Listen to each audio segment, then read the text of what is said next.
Ya. Ustedes me avisan para comenzar. Sí. ¿Parto? Comienza. Ya. Buenos días a todos. Mi nombre es Slavka Chelevitsky. Actualmente soy becada de oftalmología del Hospital del Salvador. Antes de comenzar, me gustaría agradecer a los que están hoy en el auditorio, así como también los que se encuentran a través de Zoom. El día de hoy les voy a presentar sobre alternativa al trasplante lamelar endotelial. Para darnos un poco más de contexto, la córnea normal consta actualmente desde el año 2011, si no me equivoco, de 6 capas. Incluyen el epitelio, la capa de Bowman, el estroma, la capa de Dua, la membrana de Descemet y el endotelio. Las células endoteliales forman una monocapa hexagonal ubicada en la córnea, en la parte posterior de la córnea. Esta capa celular ayuda a mantener la transparencia corneal al regular el flujo de agua desde el humor acuoso hacia la córnea, transporta agua desde el estroma hacia la cámara anterior. Este movimiento de agua contrarresta la tendencia natural del estroma, a hincharse y es necesario para mantener la transparencia de esta. El daño, trastorno endotelial y la posterior pérdida de células endoteliales debido a condiciones patológicas como la distrofia endotelial de Fuchs, se compensa con la expansión natural de las células restantes. Sin embargo, cuando estas células disminuyen al menos de 500, 400 células por milímetro cuadrado, se produce una disfunción del endotelio corneal, generando una hidratación anormal de la córnea, lo que resulta en un engrosamiento y opacidad corneal, conocido como queratopatía bulosa. Esta condición puede llevar finalmente a la pérdida de visión. En relación a la fisiología y función de las células endoteliales, estas células se originan a partir de la primera ola de migración de células de la cresta neural derivadas del borde de la copa óptica en el proceso de invaginación. Los dos roles principales de las células endoteliales corneales son la función de barrera, que está mediada por proteínas como la célula occludens 1, o la función de bomba mediada por la bomba activa sodio-potasio ATPase. La capa de células endoteliales contiene una zona occludens incompleta que permite el ingreso de moléculas al estroma corneal desde la cámara anterior, y la bomba activa de sodio-potasio TPasa atrae osmóticamente agua e iones desde el estroma corneal hacia el humor acuoso, lo cual ayuda a mantener el grosor y la transparencia de la córnea. Las células endoteliales corneales están detenidas en el ciclo celular en la fase G1, por lo tanto, normalmente no proliferan ni se regeneran in vivo. En relación a esto, solamente quería recordar el concepto de bomba-fuga de la hidratación corneal, que propone que existe un equilibrio dinámico entre la tendencia del estroma a hincharse y el transporte activo de iones mediante una bomba endotelial que se opone al ingreso de agua por lo necesario para mantener una transparencia de la córnea. En relación a la pérdida de células endoteliales, al nacer el ser humano nace con alrededor de 500.000 células, con una densidad tan alta de 7.500 células por milímetro cuadrado. Y a lo largo de la vida, la densidad celular se reduce progresivamente. Se produce una disminución importante durante el primer año de vida, esto reflejado a la hipertrofia de una población fija de células endoteliales en respuesta al crecimiento de la córnea. La densidad celular continúa disminuyendo progresivamente hasta alrededor de los 20 años y luego continúa disminuyendo también, pero de forma más gradual. Se dice que entre los 20 y 80 años existe una tasa de pérdida celular entre el 0,52% y al 0,6%. Para hablar un poco de historia de lo que ha sido el trasplante el trasplante de córnea. El trasplante de córnea de espesor completo se hizo por primera vez en 1905 gracias al doctor Edward Sim. Posteriormente, en 1998, el doctor Meles describió una técnica que es PLK, que es la queratoplastía lamelar posterior, en la que solo se trasplantó una porción selecta de la córnea. Esto se hizo creando un bolsillo estromal profundo que se origina en el limbo con una incisión de gran tamaño, 9 milímetros, y luego diseccionando manualmente el estroma posterior, la Descemet y el endotelio utilizando un trépano o tijeras especiales. Esta técnica no fue adoptada por la gran mayoría de los cirujanos. Posteriormente, Meles volvió a revisar la técnica y cambió el diámetro de la incisión de 9, pasó a 5 milímetros, doblando el injerto. pero también continuó no siendo muy popular entre los cirujanos. Posteriormente, el doctor Mark Terry, en el año 2001, añadió modificaciones a esta técnica y la renombró como queratoplastía endotelial lamelar profunda. Sin embargo, continuaba siendo una técnica desafiante y creaba una interfaz lamelar que limitaba la visión.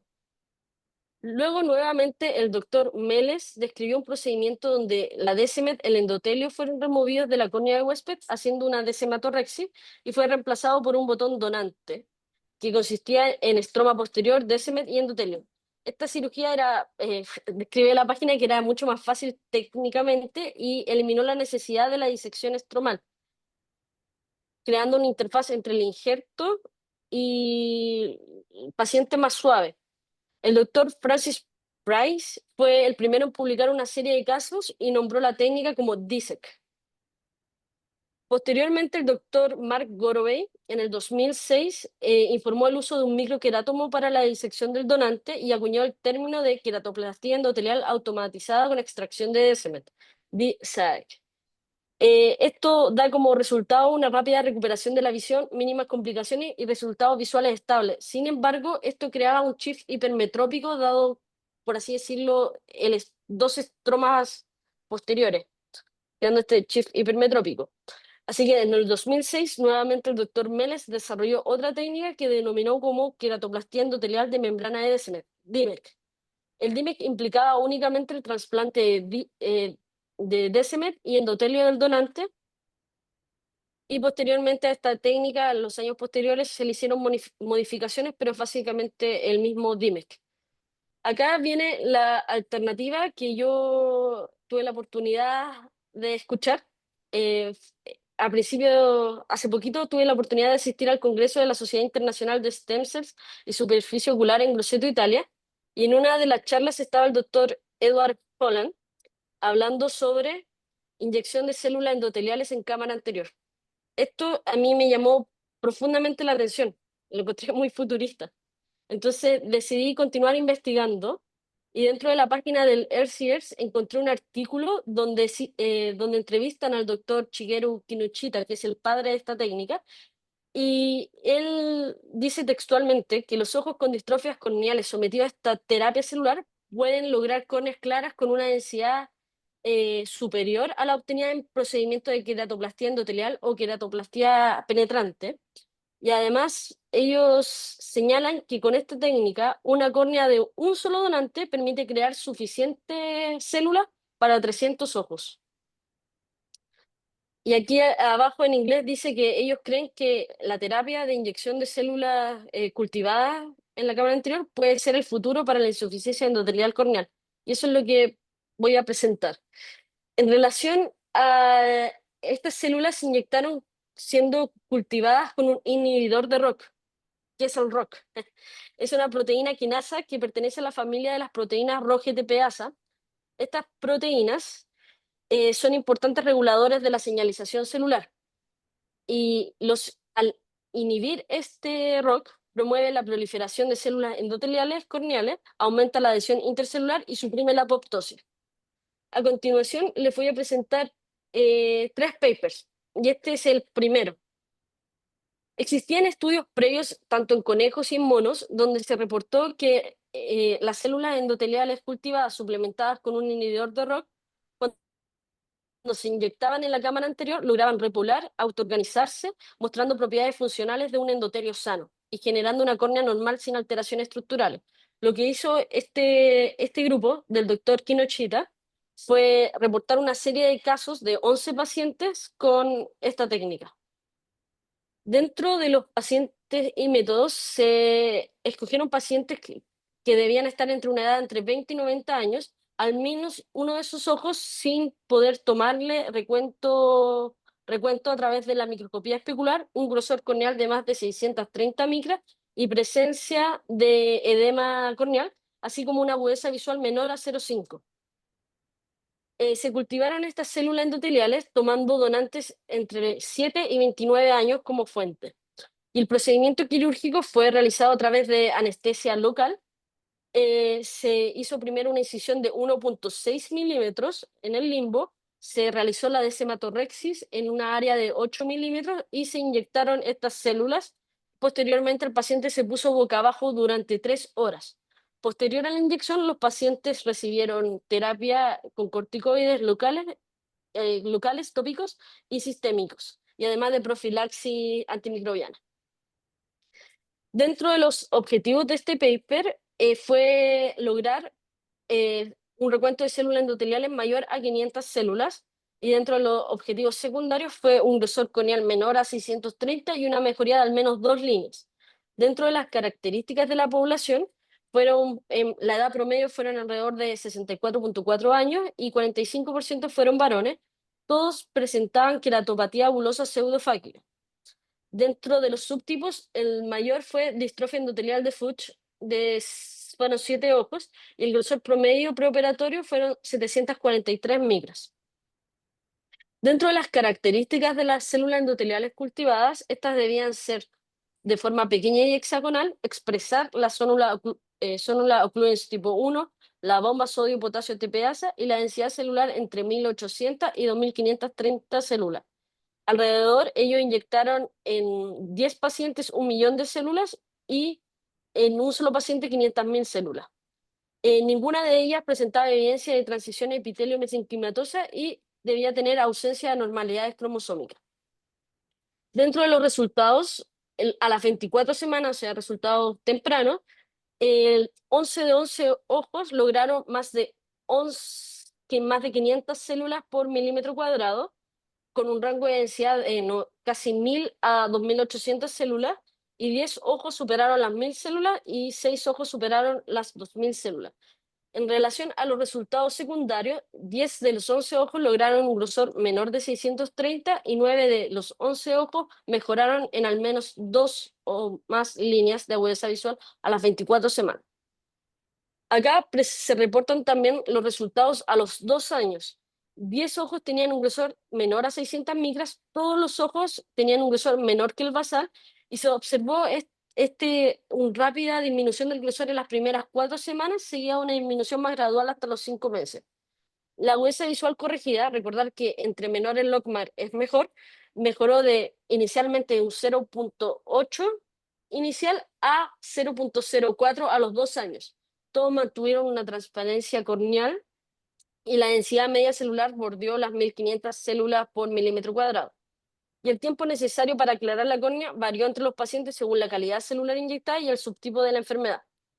Y acá, bueno, vemos las imágenes de estos 11 pacientes que todos partieron con edema corneal en diferente magnitud, y posteriormente a los 2 años mantenían la transparencia de la córnea.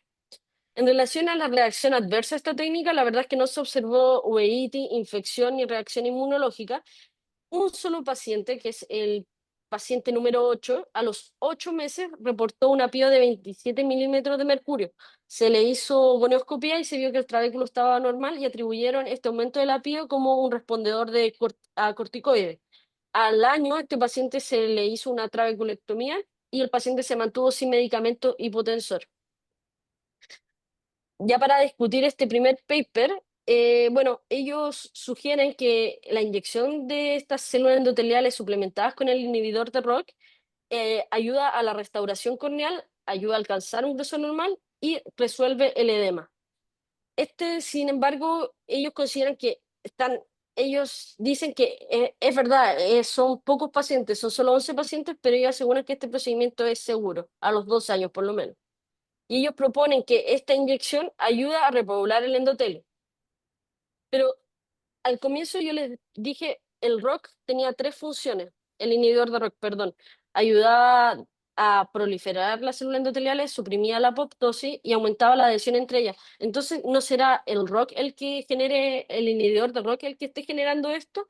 Ellos también plantearon esta hipótesis, y la verdad es que la creen que es poco probable, ya que la mayoría de los ojos alcanzaron una densidad celular elevada a las 24 semanas comparada a la observada en trasplantes corneales convencionales. Por lo tanto, esto no puede ser la única explicación de esto. En relación a este mismo estudio, pero a los 5 años de seguimiento, Durante el periodo de seguimiento postoperatorio de 5 años se mantuvo de manera continua una excelente restauración corneal con una buena agudeza visual corregida, mejor agudeza visual corregida en 10 de los 11 ojos tratados. Sin embargo, existe un paciente, que es el paciente número 4, el que presentaba insuficiencia endotelial relacionada a PEX. Él presentaba acumulación de PEX en el iris, se observó una mejoría clínica solamente hasta los 2 años, presentando un recuento celular de 871 células por milímetro cuadrado, y posteriormente a los 3 años se volvió a detectar edema estromal corneal, lo que sugiere que esto falló en este paciente. Sin embargo, el estudio primario, o sea, el objetivo primario del estudio fue lograr un recuento celular de más de 500 células, y a los 5 años se logró en 10 de los 11 ojos tratados. Y 10 de esos ojos, o sea, de esos 10 ojos, 8 presentaron más de 1000 células de recuento, y 2 superaron las 2000 células a los 5 años. Y aquí les quería mostrar un ejemplo. Bueno, el paciente número 3 es queratopatía agulosa inducida por distrofia endotelial de Fuchs, y el paciente 6 es queratopatía agulosa inducida por iridotomía con láser de argón. Y aquí se ve la evolución del paciente tanto como comenzó a los 2 años y a los 5 años. Y vemos cómo la paquimetría va demostrando que va disminuyendo el grosor de la córnea. En relación a la evolución temporal del recuento de células endoteliales, eh, vemos la evolución tanto a los 3, 4 y 5 años. Si bien va disminuyendo, sigue siendo mayor a cómo compartieron estos pacientes. Y en cuanto a otros parámetros específicos como el coeficiente de variación y el porcentaje de hexagonalidad, mejoraron. Por lo tanto, en resumen, aunque ningún paciente cayó por debajo del umbral crítico a los 5 años, sigue siendo mejor a cómo partieron con esta técnica. En relación a la microscopía especular de contacto, acá vemos, esto es a los 5 años, vemos que se siguen observando gutas corneales en los ojos con disfunción endotelial de Fuchs, que son el paciente 2, 3, 7, 8, 10 y 11. Sin embargo, las gutas en estos ojos no cambiaron, no aumentaron en tamaño, ni tampoco tuvieron más gutas estos pacientes. Y además la agudeza visual corregida fue superior a 1 en 4 de 6 de esos pacientes y superior a 0,5 en los 6 ojos. En relación al grosor corneal, existió 10 de los 11 ojos tratados tuvieron menos de 630 micras a los 5 años, y en relación a la agudeza visual mejor corregida, mejoró en 10 de los 11 ojos tratados y se logró una recuperación visual de 0,5 o más de 10 de los 11, o sea, mejoraron su visión los pacientes. En relación a la PIO fue lo que ya comenté en el paper 1, que fue el paciente número 8. El paper también hace una comparación sobre el DIMEC y la inyección de células endoteliales cultivadas, y ellos compararon estos datos en relación a tasas de sobrevida del injerto, tasas de rechazo inmunológico, recuento de células endoteliales y agudeza visual mejor corregida. Y si vemos en esta tabla, el resultado de la inyección de células endoteliales, según lo publicado en el 2020, parece ser comparable o incluso superior. Y acá, para que discutamos un poco sobre el paciente número 4, el paciente número 4 tenía una insuficiencia endotelial relacionada a PEX, y ellos sugieren que estas variaciones de recuento de células endoteliales posterior de la cirugía depende de la calidad de la semilla inyectada, o sea, de las células, como de la enfermedad endotelial corneal en sí misma y del microambiente de la cámara anterior, el suelo. Este paper que les dejo acá abajo sugiere que la calidad biológica de las células endoteliales del donante influye en la densidad celular endotelial después de una queratoplastía penetrante. En relación a las gutas corneales persistentes, es lo mismo que ya habíamos conversado previamente, así que vamos a continuar. En relación a las limitaciones de este estudio, bueno, en primer lugar, el número de ojos incluidos fue reducido. En segundo lugar, la cantidad de células inyectadas en la cámara anterior se basó en estimaciones derivadas de los hallazgos en modelos animales y en mediciones del área de la superficie corneal posterior en humanos. En tercer lugar, aunque la calidad de las células corneales inyectadas de este estudio fue aceptable, no fue perfecta. Y ellos mencionan que la pueden mejorar aún más. Y es lo que van a reportar en el tercer paper que les voy a presentar. Este tercer paper va a ser publicado en el Ophthalmology este año, ya fue aceptado. Y es un paper que involucró a 65 pacientes que se sometieron a terapia de trasplante de células endoteliales cultivadas con el inhibidor de Rosquinasa en el Departamento de Oftalmología de Kioto, Japón.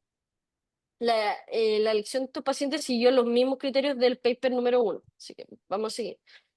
En las características de las pacientes, bueno, todos presentaron insuficiencia endotelial corneal pseudofágica, con los siguientes subtipos, siendo nuevamente mayor el de distrofia corneal endotelial de Fuchs. Y el espesor corneal medio inicial fue de 762 micras. Y en relación a las características de las células endoteliales cultivadas, también tenían que exhibir las mismas características de del primer paper. En relación a la eficacia, el tratamiento muestra una alta eficacia a corto y mediano plazo, o sea, a las 24 y 5 años, y aunque hay una disminución en el éxito a largo plazo, a los 10 años, este sigue siendo favorable. No obstante, estos datos hay que tenerlos con cautela. ¿Por qué? Porque el intervalo de confianza es súper amplio a los 10 años, y esto se debe a que solo 3 pacientes cumplieron 10 años de seguimiento. En relación a la densidad de células endoteliales, si fue mayor de 500 células por milímetro cuadrado, a las 24 semanas, 64 de 65 pacientes lo lograron, y a los 5 años, 45 de 49 pacientes lo lograron. Súper bueno. Y si bien en la segunda tabla los valores son más exigentes sobre 1000 células, se observa un buen resultado inicial, 93,8%, y a los 5 años esta proporción disminuye a casi el 80%, pero dentro de lo esperable en el contexto del envejecimiento celular posinjerto. En relación a los pacientes que alcanzaron 10 años de seguimiento, que fueron solo 3, el promedio fueron 942 células, casi 1000, lo que indica una buena conservación celular a lo largo del plazo en la mayoría de estos 3 injertos. Aunque a los 10 años no se reporta un intervalo de confianza, se puede asumir una tendencia de los pacientes que van a cumplir esos 10 años, sobre todo porque en el año 2017 el paper reporta que lograron mejorar la calidad de las células. En relación al grosor corneal, ambos puntos de seguimiento, más del 80% de los ojos mantuvieron un grosor menor o igual a 630, lo que indica una buena estabilidad estructural de la córnea posinjerto. Ahora, si vemos el grosor corneal medio, permanece dentro de los límites fisiológicos adecuados en todos los puntos, y una ligera reducción entre las 24 semanas y 5 años, de 554 micras promedio pasó a 546 micras. Y en esta imagen les quiero mostrar cómo partieron los pacientes y cómo van estos 3 pacientes que lograron los 3 años. A las 24 semanas se alcanza una estabilidad, a los 5 años se mantiene, y a los 10 años en estos 3 pacientes también se mantiene. En relación a la restauración de la agudeza visual, es decir, vamos a hablar en términos de Logmar, la disminución de más de 0,2 Logmar en la mejor agudeza visual corregida se logró en 60 de los 65 pacientes. Eso equivale a un 93% aprox a las 24 semanas postoperado, y en 42 de los 49 pacientes a los 5 años postoperatorios. Esta es una pequeña tabla de resumen.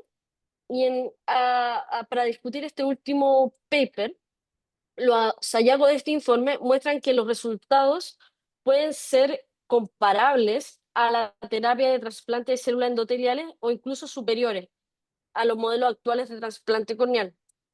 Además, no tuvieron complicaciones postoperatorias importantes, y este es un procedimiento que se hace con anestesia local y dura alrededor de 20 minutos. Es importante destacar nuevamente que la calidad de las células cultivadas inyectadas, o sea, su madurez celular, fue clave para el éxito clínico. Eh, Estas nuevas células del 2017 refieren que son mejor, pero aún le faltan a estos pacientes 10 años para poder entrar dentro de los comparar, por así decirlo. Eh, Cabe señalar que este estudio presentó limitaciones. Dentro de ellos, el porcentaje de seguimiento durante el periodo postoperatorio fue solo alrededor del 70%. Esto debido a que muchos pacientes vivían en zonas remotas de Japón, así como se retiraron del estudio, o la renuencia de los pacientes de ir a sus controles clínicos debido a la pandemia del COVID en el 2019. Segundo, además, la dosis específica de células endoteliales inyectadas en la cámara anterior varió en cierta medida en paciente-paciente. Y tercero, muchos de los pacientes eran de edad avanzada, por lo que la eficacia de este tratamiento en personas más jóvenes aún debe ser esclarecida. A modo de concluir la presentación, las células endoteliales corneales cultivadas, especialmente en combinación con el inhibidor de ROCK, representan una alternativa mínimamente invasiva, segura y eficaz frente a los trasplantes tradicionales. Los resultados a largo plazo muestran una restauración estructural y funcional de la córnea sin eventos adversos significativos y con tasas de éxito comparables a, al DISEC y DIMEC. Sin embargo, esto debe ser tomado con cautela. Aún falta mucho por seguir. Y a futuro, los desafíos estarán enfocados en estandarizar la calidad celular, ampliar las indicaciones y optimizar la conservación y logística del estudio. Esta técnica abre un nuevo capítulo en el tratamiento de la insuficiencia endotelial corneal y a modo de bonus, quería mostrarles esto, que el doctor Edward Holland, profesor de oftalmología de la Universidad de Cincinnati y director del Cincinnati Eye Institute, es una figura clave en el desarrollo y aplicación de esta terapia en colaboración con Aureon Biotech. Ellos desarrollaron la primera terapia celular fuera de Japón, específicamente en el país El Salvador, como parte del ensayo IOTA. Aún no están esos resultados publicados, así que hay que ver qué pasa con estos pacientes. Muchas gracias.